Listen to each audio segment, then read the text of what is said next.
ये देखें जी, माशाल्लाह क्या ज़बरदस्त व्यू है। चारों तरफ हरियाली ही हरियाली है और माशाल्लाह गंदम जो है वो बालियाँ निकाल रही है, यानी सिट्टियाँ निकल रही हैं अब इसकी। और ये है जी अंजीर का पौधा। पहले ऐसे लगता था जैसे ये सूख गया और माशाल्लाह इस पे भी बाहर की आमद है और नई कोपलें जो हैं इसकी निकल रही हैं।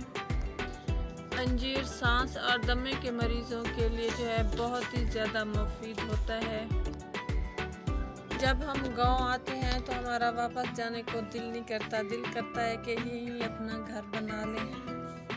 तो व्यूअर्स, एक और ख़ास चीज़ जो भी मैं आपको दिखाने वाली हूँ, ये सामने जो आप देख रहे हैं ये है बादाम का पौधा और माशाल्लाह माशाल्लाह इस पे भी नई कोपलें निकल रही हैं। सबसे पहले जो है इस पे फूल लगते हैं, पत्ते इस पे कम होते हैं और फूल ज़्यादा। ये पिंक कलर के इसके देखें आप कलियाँ लग रही हैं माशाल्लाह।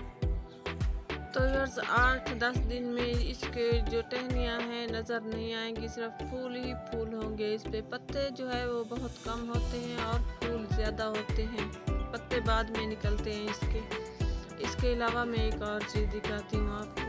ये देखें, इसके ऊपर सफ़ेद कलर के ये फूल लगते हैं और माशाल्लाह इतने लगते हैं ये फूल कि आप लोग देखेंगे तो हैरान रह जाएंगे। ऐसे लगेगा जैसे फूलों की माला परो के इन शाखों पे लटकाई गई हो।